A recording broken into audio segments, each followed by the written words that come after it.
Hello students, today we are going to start a new chapter of biology. The chapter name is diversity of living organism.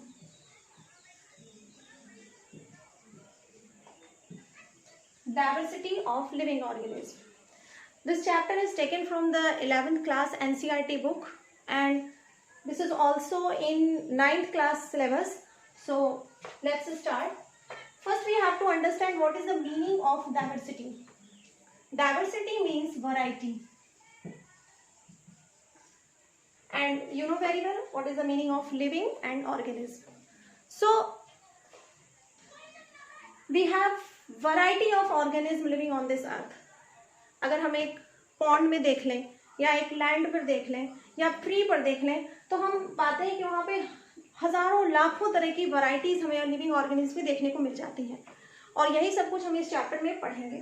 ठीक है, but before and living we know very well what is living और हम early classes से ही पढ़ते हैं कि living और non living species में क्या डिफरेंसेस हैं. How can we identify that the organism is living and any object is non living. So before going in detail, first of all we should understand what is exactly the meaning of living. Okay, so what is living? First we have to understood this word. जैसा हम लोग जब छोटी classes में पढ़ते हैं तो हम मानते हैं कि जब भी हमसे पूछा जाता है कि लिविंग ऑर्गेनिज्म और नॉन लिविंग ऑर्गेनिज्म में क्या डिफरेंस है तो हम बोलते हैं कि living organism can move, living organism can eat, they can run, they can reproduce, they can excrete, they can nutrient, they can take food, but non-living organisms they cannot perform these activities.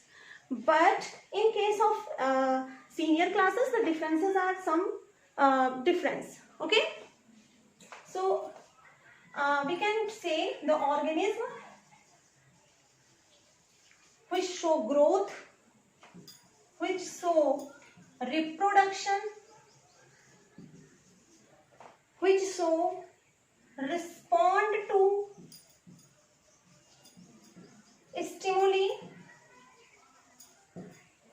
and metabolism.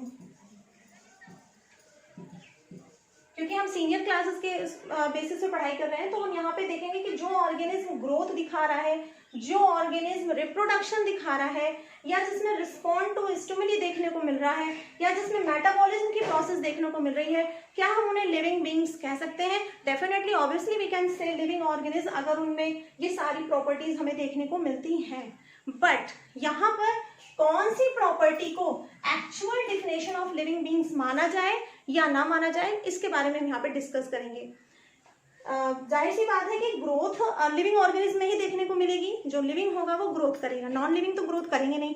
एक table है, एक chair है, दरवाजे हैं, खिड़की हैं, क्या वो ग्रोथ कर सकते हैं? No, they can not grow. Okay, reproduction ये भी हमें लिविंग ऑर्गेनिज्म में ही देखने को मिलती है. रिस्पॉन्ड टू स्टिमुली के बारे में भी हम लोग आगे डिस्कस करेंगे. रिस्पॉन्ड करना, अपने सराउंडिंग में जो कुछ भी देखना, जो कुछ भी अनुभव करना, उसके रिस्पॉन्ड में प्रतिक्रिया करना, ये भी हमें लिविंग बींग्स में ही देखने को मिलेगी. And metabolism, the reaction which takes place inside the cell, ये भी हमें लिविंग ऑर्गेनिज्म में ही देखने को मिलेगी. बट इनमें से कौन सी प्रॉपर्टी को हम एक्चुअल डिफिनेशन मान सकते हैं लिविंग बींग्स की? मतलब कौन सी ऐसी प्रॉपर्टी है जिनको हम कह सकते हैं कि they are only for living beings, they can not be so any non living beings, या जिनके कोई एक्सेप्शन हमें यहाँ नहीं मिलेंगे, उन्हीं को ही हम लिविंग बींग्स की एक्चुअल डिफिनेशन मान के चलेंगे. तो first of all we have taken growth. थोड़ा ग्रोथ के बारे में डिस्कस करते हैं पहले. Growth. Now we have to understand what is the real exact meaning of growth in case of biology. Biology में growth का मतलब क्या होता है? When any cell increase in size or mass, या we can say increase in number of cells, then we can say that growth is happening there. Okay, means कहने का मतलब है कि किसी भी सेल की अगर साइज में इंक्रीज हो रहा है that is the sign of increase, ये जो हमने यहाँ पे ऐसे बना दिया है, आप इसको इंक्रीज मान के चलिएगा। साइज में इंक्रीज हो रहा है या मास में इंक्रीज हो रहा है, okay. And number of cells, अगर सेल्स के नंबर में इंक्रीजमेंट हमें देखने को मिल रही है तो हम इन सबको क्या कहेंगे, ग्रोथ कहेंगे। Then growth is happening there, okay. So जाहिर सी बात है कि ये सारी चीजें हमें लिविंग बींग्स में देखने को मिलती हैं। एक लिविंग बींग, एक कोई भी लिविंग बींग जो छोटा सा जन्म लेता है, उसके बाद धीरे धीरे उसके नंबर ऑफ सेल्स बढ़ते हैं, सेल्स का साइज बढ़ता है और धीरे धीरे वो मैच्योर होता है, बड़ा होता जाता है। दैट मीन्स उसकी सेल की साइज इंक्रीज हो रही है, सेल के अंदर जो कंटेंट है उसका मास बढ़ रहा है, and at the same time number of cells are also increasing. That's why we can say that the organism is living. But क्या कोई नॉन लिविंग बींग्स भी ग्रोथ करती हुई दिखती है हमें? सोचिए, थिंक करिए, think about it. Yes, if we take an example of mountains, if we take an example of mountains, mountain is obviously non-living thing, but they also show growth. Size of mountain increases. They also show growth. So, can we say mountain is a living? No, we cannot say mountain is a living. We always say that mountain is non-living. Why? What is the difference between the growth of living beings and growth of non-living beings? Example as mountain. What is the difference? Here the main difference is that mountain increases in size from outside. There are so many dust particles, there so many materials accumulated on the surface of mountain, and so that mountain increases in size. And here the growth is taken from inside. Mountain जो growth करता हुआ दिखता है, उसके बाहरी परत पर बहुत सारे मटेरियल एक्युमुलेट होते रहते हैं और धीरे धीरे कई वर्षों के बाद हमें माउंटेन के साइज में थोड़ा सा इंक्रीजमेंट दिखाई देता है, माउंटेन बड़ा हो जाता है, ठीक है। तो यहाँ पर जो ग्रोथ हो रही है वो आउटसाइड से हो रही है, बट जब हम बात करते हैं लिविंग बींग्स की तो वहां पे जो ग्रोथ होती है वो होती है इनसाइड से। इनसाइड कहने का मतलब है, for example this is a cell, cell के अंदर एक कंटेंट होता है जिसे हम सब कहते हैं प्रोटोप्लाज्म। सेल के अंदर एक प्रोटीनेशियस सब्सटेंस फिल होता है जिसे हम बोलते हैं protoplasm. The amount of protoplasm increases so that the size of cells also increases.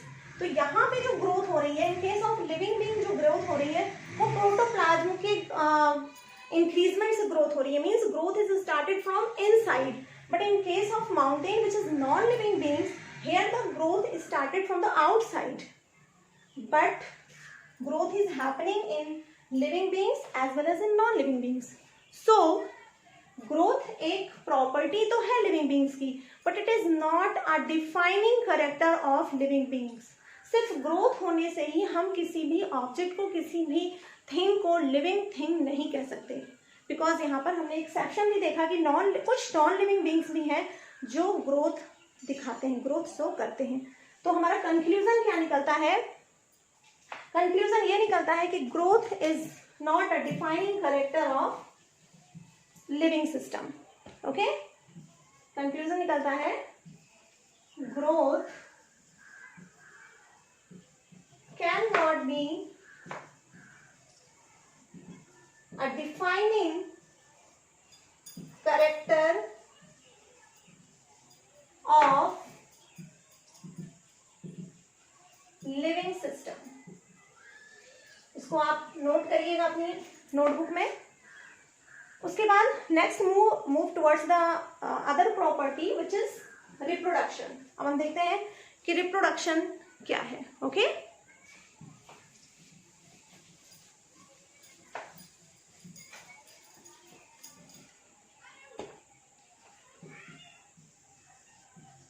Reproduction,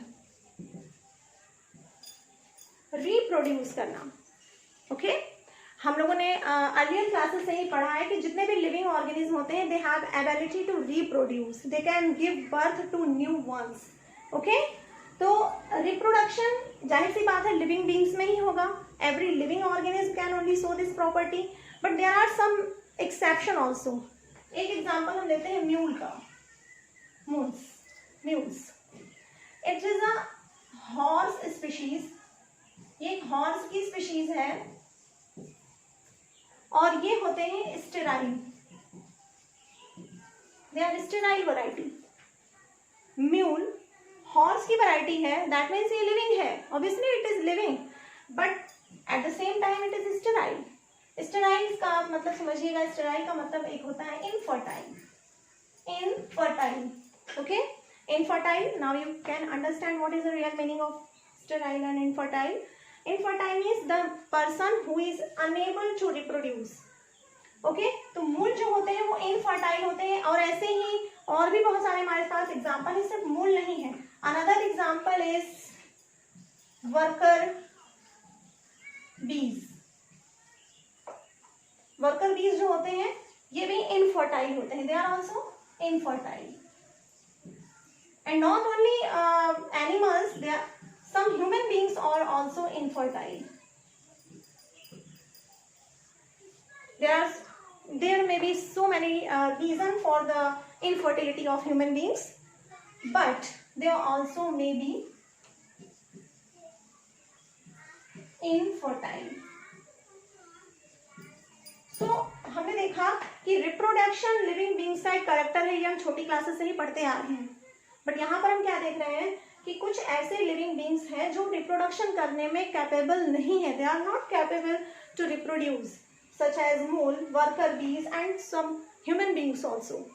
तो क्या हम रिप्रोडक्शन को एक डिफिनेशन मान सकते हैं लिविंग बींग्स की? No, we can't say. Okay, हम इसको लिविंग बींग्स की एक डिफाइनिंग करेक्टर मानकर नहीं चलते हैं. Obviously it is seen in case of living beings, but it is not a defining character of living beings. So conclusion हमारा क्या निकलता है इससे?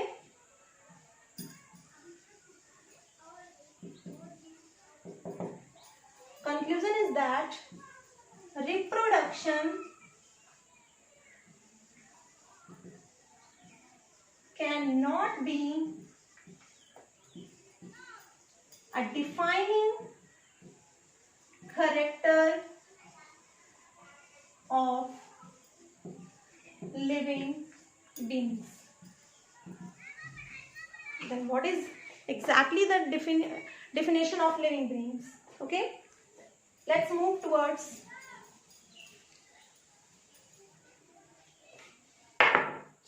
अगला. हमने क्या लिया था रिप्रोडक्शन के बाद?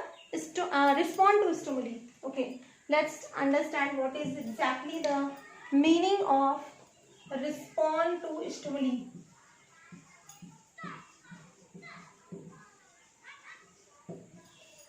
Respond to stimuli. Respond करना means प्रतिक्रिया करना. Stimuli मतलब होता है उत्तेजना. जो भी हम अपने चारों ओर जो देखते हैं, जो महसूस करते हैं, उसके प्रति हमारी शरीर कुछ ना कुछ प्रक्रिया करता है. This is someone is passing from through my around, तो मुझे इमीडिएटली ये पता चल जाएगा, I can feel that someone is passing around me. Okay, कोई आपको टच करता है तो आपके सेंस ऑर्गन तुरंत उसको फील कर लेते हैं कि that someone is touching you. This is stimuli या रिस्पॉन्ड टू स्टिमुली.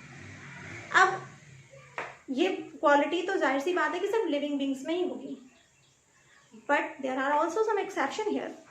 एक्सेप्शन ये है कि मान लेते हैं कि एक पेशेंट है, वो कोमा में है.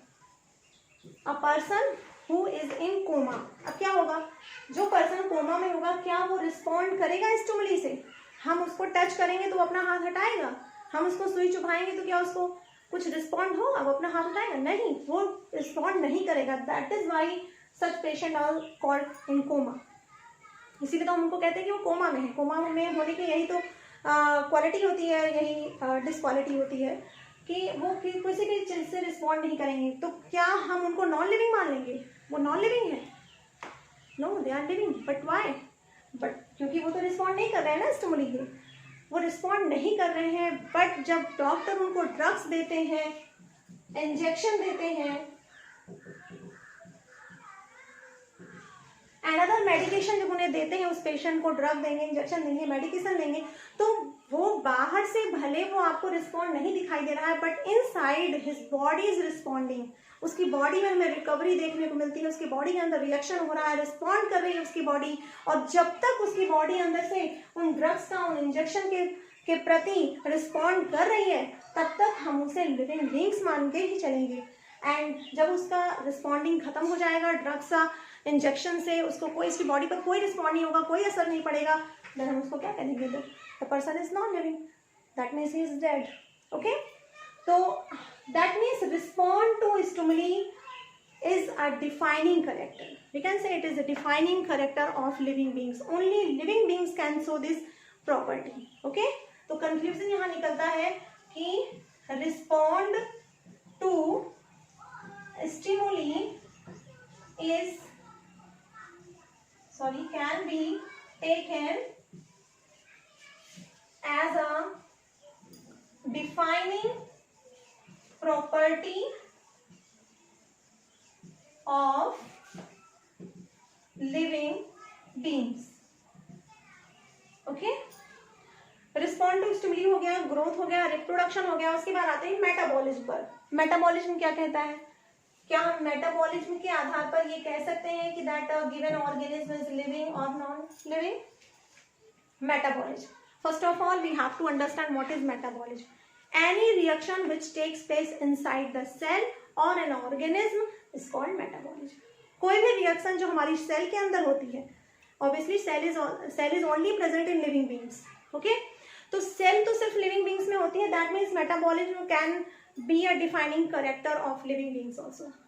तो जो भी रिएक्शन एक सेल के अंदर होती है, एक ऑर्गेनिज्म के अंदर होती है, चाहे वो न्यूट्रिशन हो, चाहे वो एनर्जी प्रोवाइड करने के लिए हो, या ऑक्सीजन से रिएक्शन करके ग्लूकोज रिलीज करना हो, all the reactions which takes place inside the cell are termed as metabolism.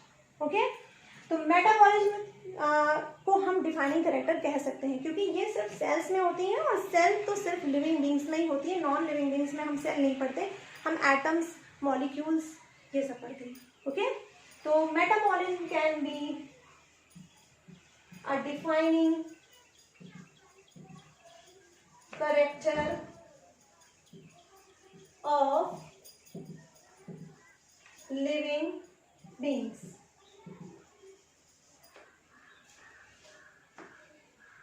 उसके बाद आते हैं मेटाबॉलिज्म के बाद एक और प्रॉपर्टी मैं लेना चाहूंगी यहाँ पे, cellular organization. Cellular organisation,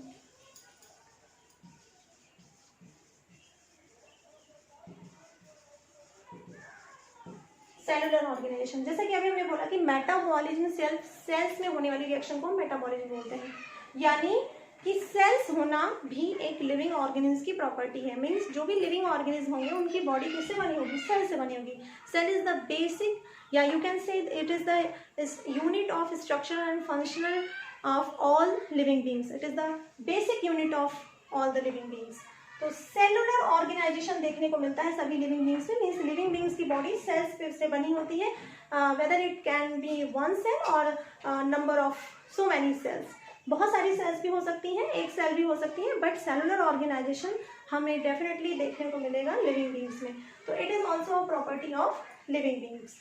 okay, तो ये यहाँ पर हमने इंट्रोडक्शन आज केवल पढ़ा, डाइवर्सिटी ऑफ लिविंग ऑर्गेनिज्म का हमने इंट्रोडक्शन देखा। अगले सेक्शन में भी we will try to discuss more about this chapter. एक बार समराइज कर लेते हैं जो भी आज हमने पढ़ा, उसको समराइज कर लेते हैं। हमने आज पढ़ी प्रॉपर्टी ऑफ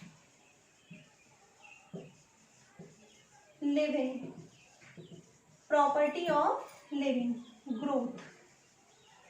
सबसे पहले ग्रोथ पढ़ा हमने, उसके बाद रिप्रोडक्शन, रिस्पॉन्ड टू स्टिमुली,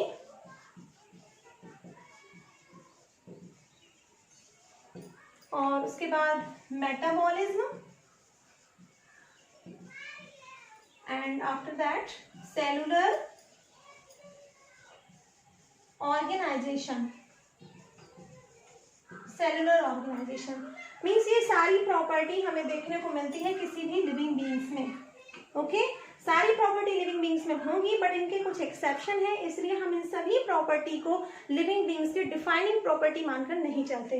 जैसे कि ग्रोथ हमने देखा कि some non living organism also show growth, इसलिए ग्रोथ को हम ऐसा कोई ये क्राइटेरिया मानकर नहीं चलेंगे कि ग्रोथ सिर्फ लिविंग ऑर्गेनिज्म में होता है। दैट मीन्स ये this is not a defining character of living beings. Reproduction में हमने देखा, reproduction obviously it is a property of living beings, but there are some living beings also which cannot be reproduced, they are not able to reproduce, तो इसलिए हम reproduction को भी defining character मानकर नहीं चलते। उसके बाद हमने पढ़ा respond to stimuli. Respond to stimuli means हम हमारे चारों और हमारे सराउंडिंग में जो कुछ भी हो रहा है उससे अवेयर रहना, अवेयरनेस टू द सराउंडिंग। आपके चारों तरफ कुछ भी हो रहा है, आपके बगल से कोई चले और आपको पता चल जाए कि हाँ someone moving around me, okay. तो this property is called respond to stimuli, और ये सिर्फ लिविंग बींग्स में ही देखने को मिलती है। इसका एक एग्जाम्पल हमने बताया कि जो पर्सन कोमा में है वो जाहिर सी बात है रिस्पॉन्ड तो नहीं करेगा स्टिमुली के, बट उसकी बॉडी के इनसाइड ड्रग्स, इंजेक्शन और मेडिकेशन के प्रति रिस्पॉन्डिंग हो रही है, रिएक्शन उसकी बॉडी के अंदर हो रही है। जब तक उसकी बॉडी के अंदर रिएक्शन हो रही है, that means he is also living beings. तो respond to stimuli is a defining character of living beings.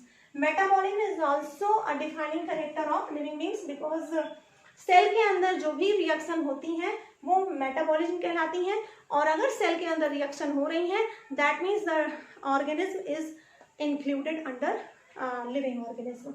उसके बाद सेलुलर ऑर्गेनाइजेशन मीन्स किसी भी लिविंग ऑर्गेनिज्म में हमें सेल देखने को मिलती हैं। It can be unicellular, it can be multi cellular, but cells में देखने को मिलेंगे। उसका ऑर्गेनाइजेशन जो बॉडी का होगा वो सेल के आधार पर होगा। तो cellular organization is also a defining character of living organism, okay. अगले चैप्टर में हम लोग अगले